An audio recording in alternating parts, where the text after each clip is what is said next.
Hello, I'm Tamara Ewan. I'm a student at Indiana State University in the Masters of Nursing Family Nurse Practitioner program, and I'm going to be doing a full, complete physical head to toe exam on Corey.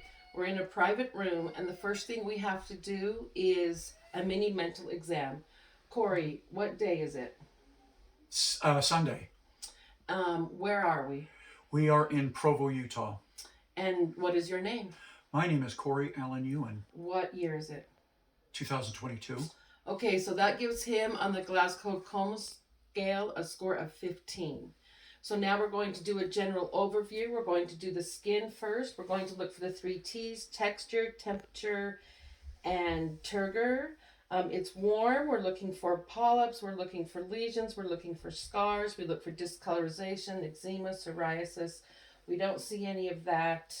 It's a good color. To look for the turgor, we're just going to go to the clavicle bone and just see how elastic it is and how fast it returns, which it returns very, very quickly.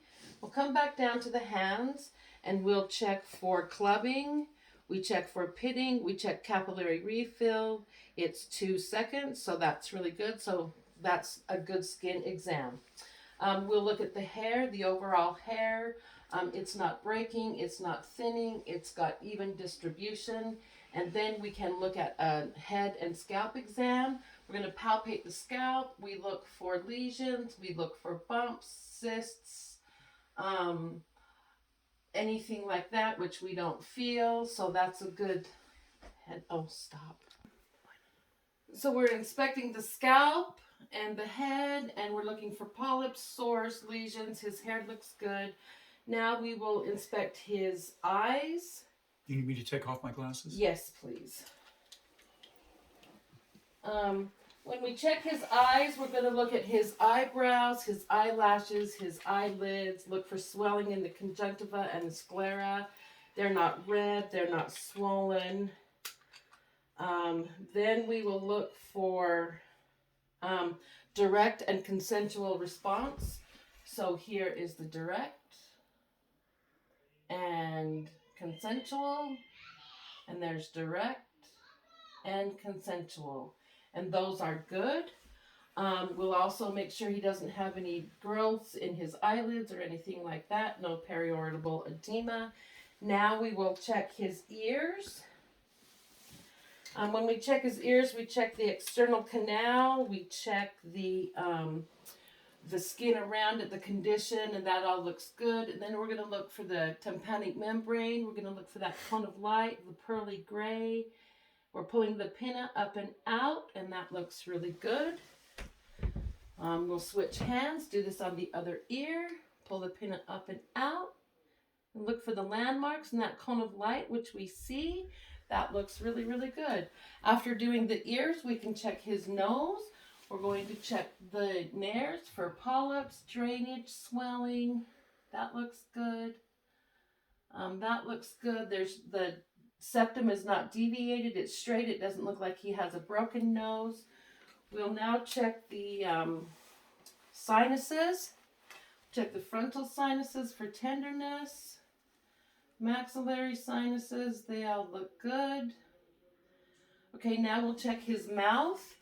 You start a mouth inspection with his lips. They're not overly dry or anything like that.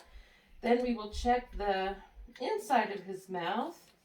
If you could just say ah.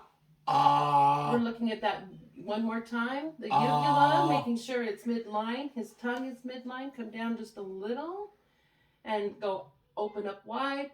The buccal mucosa is pink and moist and red. His tongue is midline. Let's check the floor of your mouth.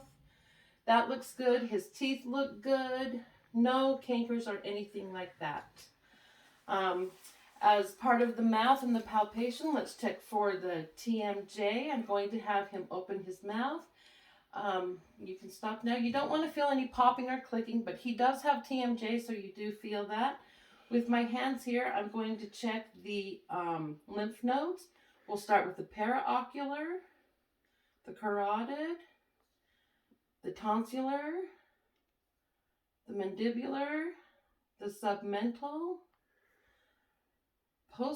posterior ocular, occipital, Then we'll move forward to the deep cervical, superficial cervical, and the supracervical. And those don't have any swellings or any tenderness. That's what you're always looking for, firmness, swelling, and tenderness. Then we'll look at the throat. The trachea is midline. We can check for the thyroid. Can you swallow for me? Okay, the thyroid is in good condition. So that's a good inspection. We've done his head, eye, ears, nose, throat, and neck. So now we're going to move to the thoracic portion of the inspection. So we're going to look for chest wall movement. We're going to look for asymmetry, make sure everything is symmetrical, everything like that. And then we will start this with the heart. We'll listen to the heart first. Okay, we're going to start at the aortic. Can you move your glasses? Oh, sorry. Pulmonic. Herbs. Tricuspid. Mitral. And that's good. And then we're going to listen for the lungs. We're going to start at the apex of the lungs and move in a lattice movement over across.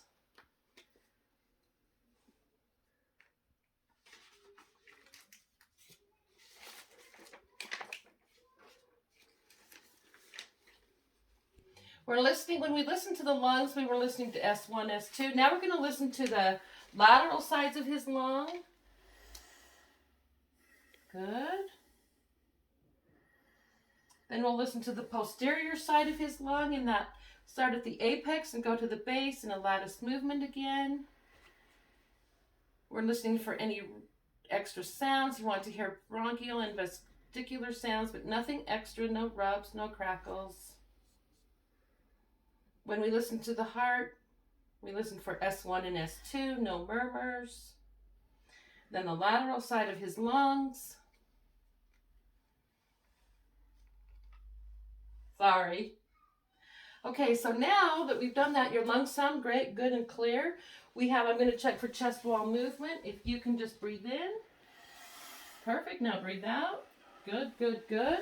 Okay, now we're going to do the pericardium, and we're going to look for any, as we palpate and percuss, we go in between those ribs, and we're just looking for any tenderness, any thrills, any heaves, anything like that. And then we're going to look at the point, the PMI, point of maximal impulse. Make sure it hasn't moved too much to the left. And that sounds good as well. So that includes then, we're going to percuss over the lungs. We're going to listen for dullness, hyperresonance. Do that posteriorly.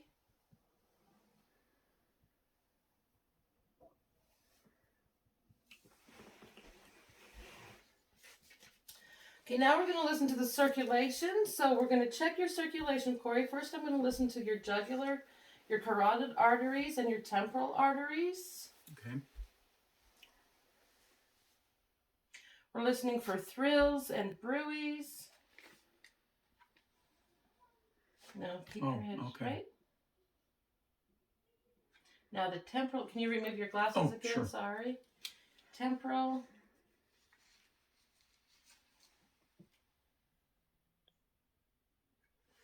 Okay, now we'll check his brachial. You can just put your arms out. Let me put those over there. You just leave them down like that. Radial. Popliteal.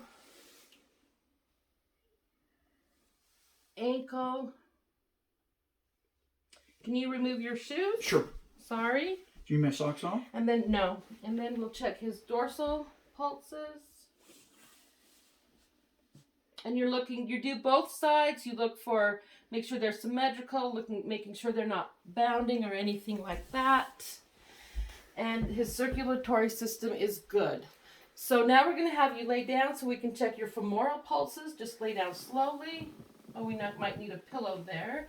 So we'll check his femoral pulses. Okay, that's good. Now you can sit up, Corey. There you go. You all right? A little dizzy, but I'm okay. Okay. Going to move on to the abdominal inspection if you want to lay down. Okay, now we're going to do an inspection of the abdomen. To do the abdomen, we're just going to lift his shirt a little bit, just up to his chest. We're going to inspect it for any hernias, scars, distension, anything like that, which we don't see. The first thing that you do when you do the abdomen is you listen first, because if you touch first, it will stir everything up and you won't get a good baseline. So we're going to listen to each quadrant: the right upper, the epigastric, the left upper, left lower, right lower. Oh, sorry, my neck is funny. And then we're going to listen to your aorta arteries. These are the circulatory system in the abdomen. The renal,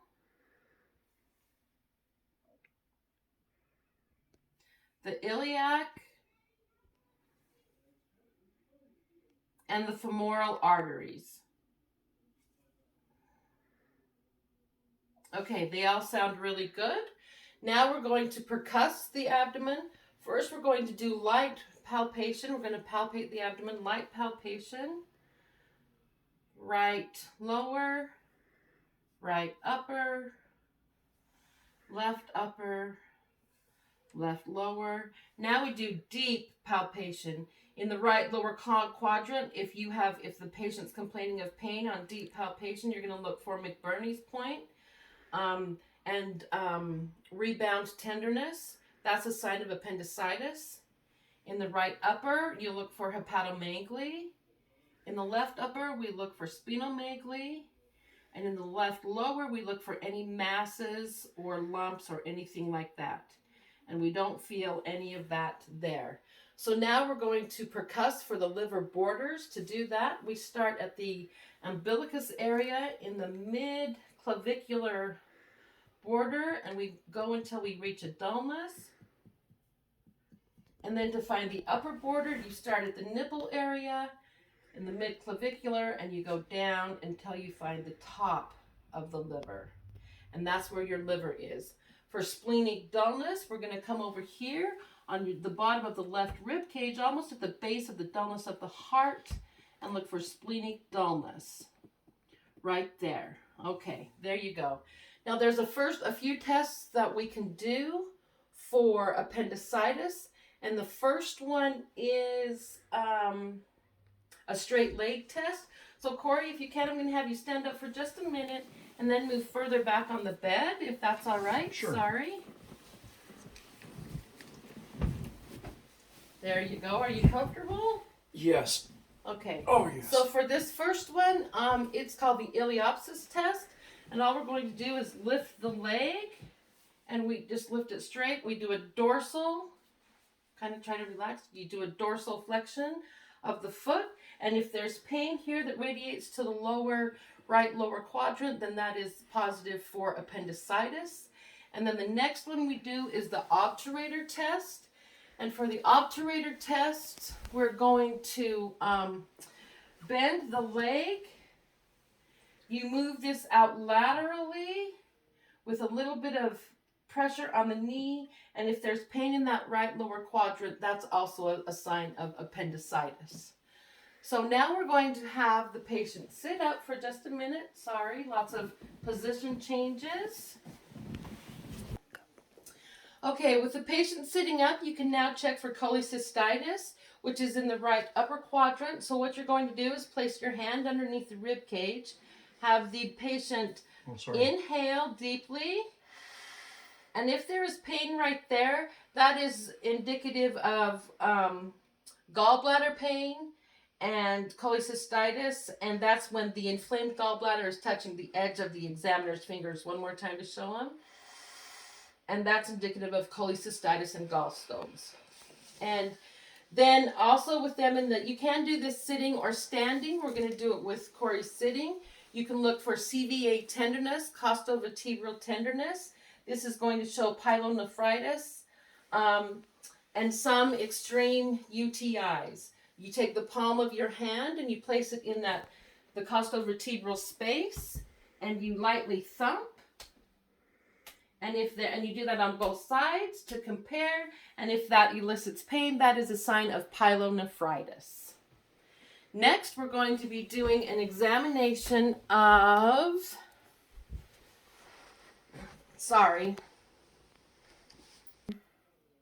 Now we're doing an examination of the range of motion of the vertebral column. And so we're going to have Corey sit here. We're going to have him do flexion, come forward. Extension, go backwards. Okay, now a lateral bend. Lateral bend to the other side. And now a twisting, a rotation of both. Good. Now we'll do range of motion of the neck. We'll do flexion, extension, lateral bend, other side, and then the rotation. Yep, he's got the rotation of his neck. Good job. Okay, now we're going to do the Apley scratch test. I'm going to have him take his arm up behind his back and try to touch his other shoulder blade. This is the external rotation of the shoulder. And now we'll do the internal rotation of the shoulder. Have him go put it on the other shoulder blade in the back. And then the next test that we do is the elbows. We have flexion, extension, pronation, supination. The wrist has flexion, extension, and then we have extension, flexion, extension.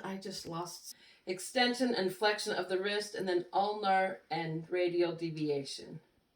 Turn that. Okay, he's got good wrist movement. For his fingers, we do abduction, adduction, we do flexion and extension. Okay, so a test that we can do for the shoulder, for the AC joint, that's going to show shoulder impingement, adhesive capsulitis, and rotator cuff damage. There's a few tests that we can do, and the first one is the crossover body test. Bring him over like this. The second one is the Neers test. No. You try to resist just a little bit. If you push this shoulder forward a little bit, you go like this. And then the next one is the empty can test. Okay, for the empty can test, you're going to put your arms out like this. Put your hands in a fist. Turn your hands like this. Pronate them. Yes, your thumbs to the floor. And then you have to resist my pushing down. That's perfect. That's the empty can test. The drop arm test, put both arms out to the side and then slowly lay them down to your side. Abduction to your body, adduction to your body. If that were positive, one arm would just drop very, very quickly. Now we're going to do the Hawkins test, which is an external rotation. We turn your elbow out and your arm in, and that will cause pain right here. The lag test is the external rotator. This does the external rotation of the shoulder. You bring the arm out, and then I'm going to let go of it, and a positive test is that the arm would return back in. Those are all tests for the shoulder, pathologies of the shoulder. Now we'll do some pathologies of the wrist. The first one is the Finkelstein's test. And for the Finkelstein's test, you take your thumb and you're going to go like this. Yes. And we're going to see if there's any pain right here and right here. That is positive. That's a positive reaction. The next one we'll do is for carpal tunnel. You can just hold the patient's hand in the palm of your hand. Tap right there at the medial nerve, right where it is. And you're looking for a burning, numbness, or tingling in the hands and fingers. That's positive for carpal tunnel. The other one is the Phelan's test. If you'll just take your wrists, put the dorsal sides together, then try to push your wrists together, add pressure to them for about 60 seconds. A positive sign for this is that it will cause pain, and some people cannot even do it because of carpal tunnel. And those are all pathologies of the wrist. So with the patient supine, we're going to do the pathologies of the hip and knee, and we're going to show internal rotation of the hip, external rotation of the hip, and then we're going to show abduction of the hip, adduction of the hip, then we'll show flexion and extension. We go to the knee and we go flexion and extension. Now we go down to the ankle, we do dorsal flexion, plantar flexion, eversion, inversion, and eversion. And then you can go in a little circle for the ankle as well. Those are the range of motions in the hip, knee, and ankle. Now we'll do pathologies of the knee. And this is the meniscus and the cruciate ligaments. The first one we do is McMurray's test. We take the leg and we have it at the hip and knee at a 90-degree angle. We make a lateral movement of away from the body of the lower leg. We push with some pressure on the knee, and any pain that we have there is going to hurt that meniscus right there. The next one is the valgus. And with the valgus, you have lateral pressure to the ankle and medial pressure to the knee. And then with varus, it's the other way around, just exactly opposite. With medial pressure to the ankle and lateral pressure to the knee. Any movement, popping, or anything like that is a positive test. The McMurray's test, when you're pushing, I did that incorrectly, I apologize. It's internal pressure like this. And then as you're extending the leg down, you will hear pops and cracks. That's a positive test on that one. The next one that we do is the Lachman's test. And that is when we have the knee at a 90-degree angle. You're going to push the tibia back and the femur down. And any popping and moving in this is a positive sign. The next one is the posterior and anterior drawer sign. You take your thumbs in the medial of the popliteal space and in the front of the patella space.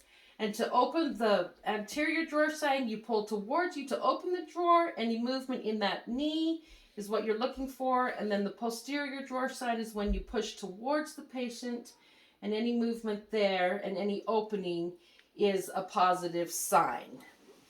Those are pathologies of the knee. Now we will move on to any hip impingements. Okay, now we're going to do pathologies of the hip and the lumbar sacral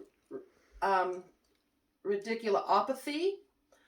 The first one we're going to do is the straight leg test, and I'm going to place my hand at the top of his knee, at the bottom of his thigh, and he's just going to try to lift his leg against that pressure. Any pain that he feels in his thigh and up to his lower back are indicative of a bad hip. The next one we have is the Fader test. We have the hip and the knee at a 90-degree angle. We do a lateral pressure. This is the one that I did incorrectly on the hip. This is for the hip, not the knee. And you put some pressure here, and any pain in the thigh and the lower back is indicative of the hip. Then we move to the Fader test. He puts his ankle on the opposite knee. We push the knee down, and a positive test is that it does not it does not go lower than the opposite leg. Now we're going to move on to the sciatic and the piriformis tests, the FAIR test. I'm going to have the patient reposition himself a little bit. Okay, we're going to have the patient just reposition and turn a little bit towards me. On the unaffected side, so his hip and knee are at a 90-degree angle. Turn your body to the side here. There you go. His acetabulum is vertical, and we're going to put we have some anterior pressure to the knee, and a positive sign in this area and the lower back are positive for sciatic impingement. The next test we're going to do is called the Kemp's test. The patient's going to sit up, cross his arms over his body. And we're going to do a lateral bend to this side. And then we come forward and we do a circumventional, another lateral bend. We come to the center. We do an extension. And then we sit up. If he has localized pain in his lower back, that is spinal fascia. If he has radiating pain, that is nerve root intervention. The next thing that we have left is a neurological exam.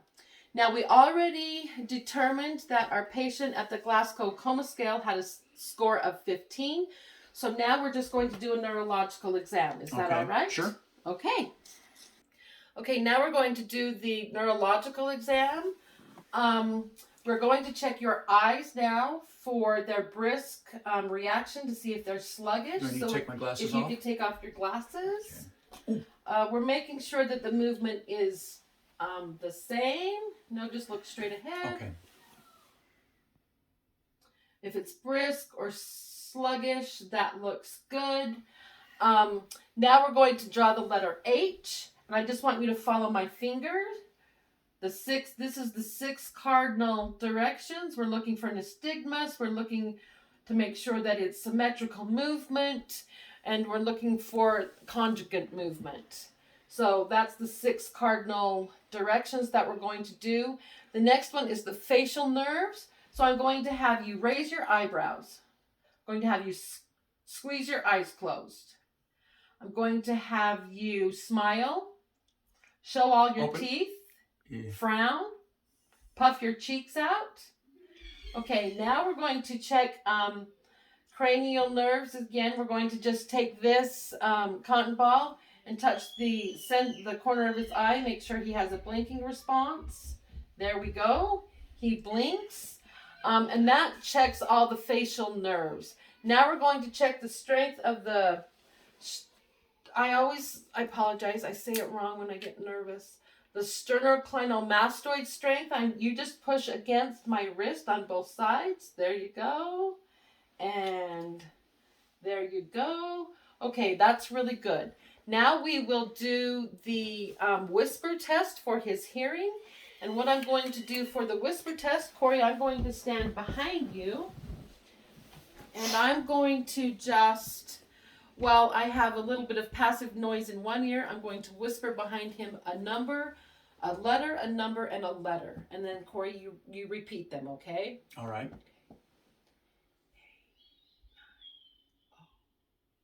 A90. Okay. Now we'll do the other ear.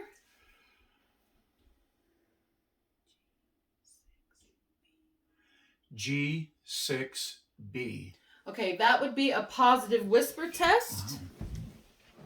The next thing that we are going to do is a corneal reflex. And we already did the corneal reflex. I apologize. So now we're going to do... Okay, now we're going to do the spinal nerve root and intervention strength of C5, 7, and 8. 5, 6, 7, and 8. So I'm going to have you pull my hands against me. Okay, now push against me. Okay, now do bilateral grip strength. Just squeeze my hands as hard as you can. Perfect. Okay, now take your fingers and do adduction. Okay, now we're going to do the thumb, bilateral thumbs. Pull against my thumbs. Perfect. Now push against my thumbs. Perfect. So the thumb opposition is good. That gives him a 5 out of 5 on his C5, 6, 7, and 8. So now we're going to do L2, 3, 4, 5, and S1. And these are the lower extremities. So we're going to have him do a knee flexion and extension. There you go. There you go. Perfect. Now, Corey, I just want you to follow just do with your feet what I tell you to do, okay? All right. Put your nose up to put your toes up to your nose. Perfect. Now put your toes down to the floor. Perfect. Now put your ankles against the bed. Perfect. Put your ankles against my hands. Perfect. That's good.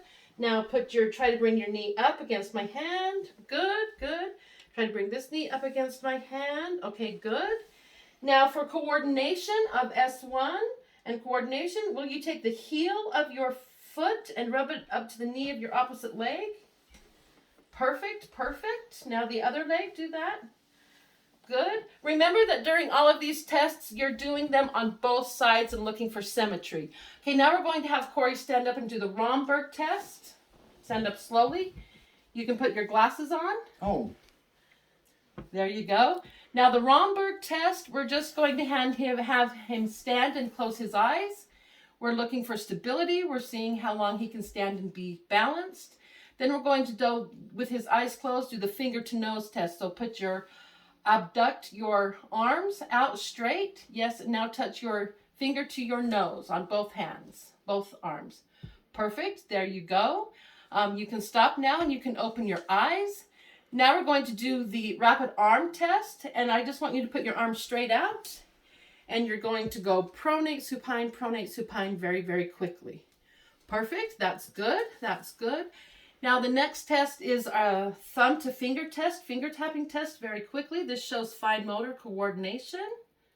You're looking for asymmetry. You're looking for strength. You're looking for that he can move both at the same side. And then the pronator drift. Put your hands out like this with your palms down and close your eyes. Now the pronator drift, one arm will drop. Okay, there you go. You can open your eyes, Corey. Very, very good. Now we're going to do, check his gait. So Corey, what I'm going to have you do is just walk from, I'm going to open the door, if that's all right. Walk to that door and then back to me. Just normal, and then walk back to me. Okay, now walk to the door on your toes. And then walk back to me on your heels. And then if you'll walk back to there, tandem, go heel to toe in front of each other. Oh dear. And then you can walk back normal. I haven't been drinking.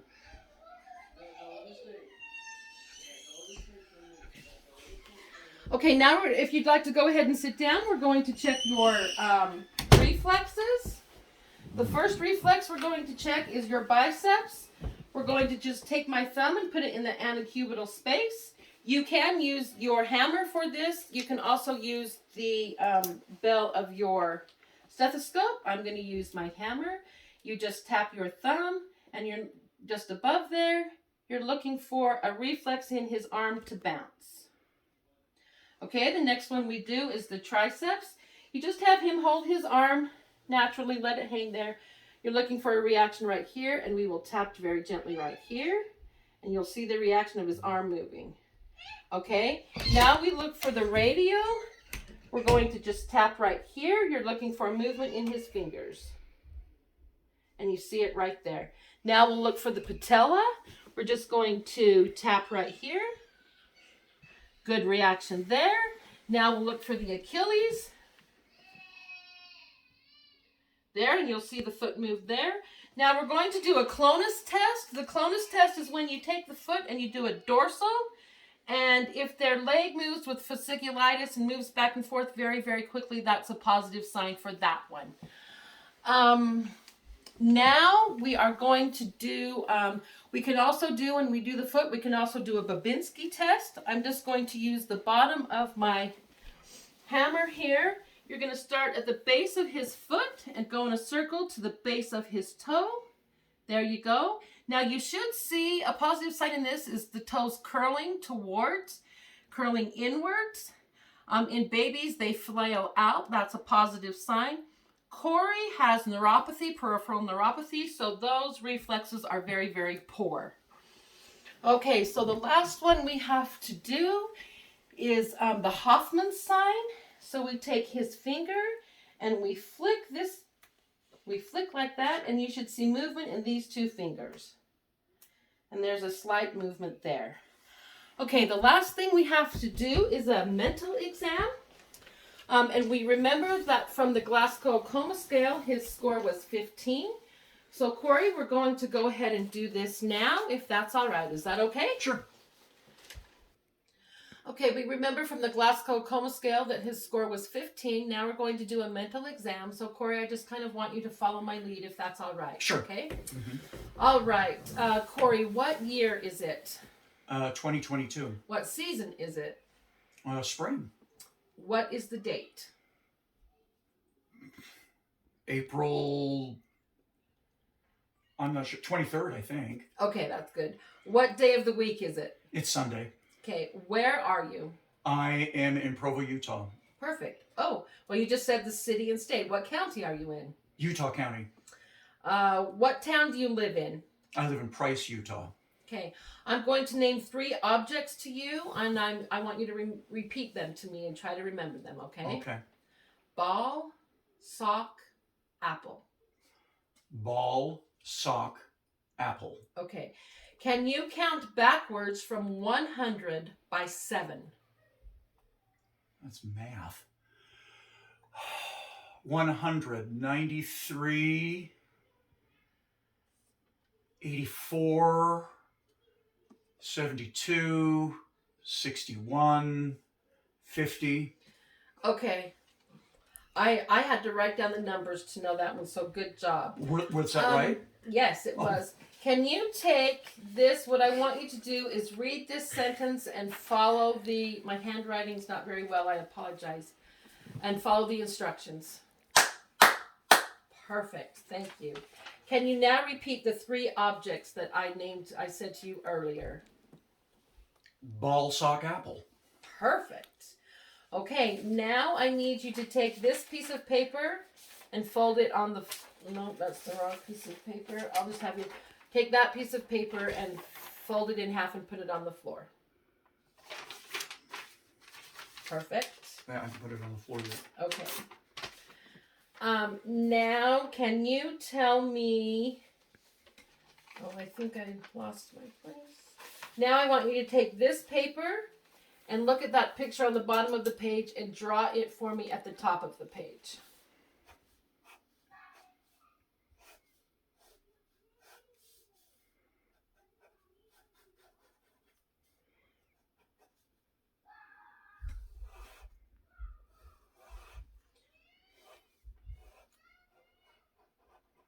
Perfect. Now can you pick the paper up off of the floor for me? And on that piece of paper, will you please write a sentence that has a noun and a verb in it?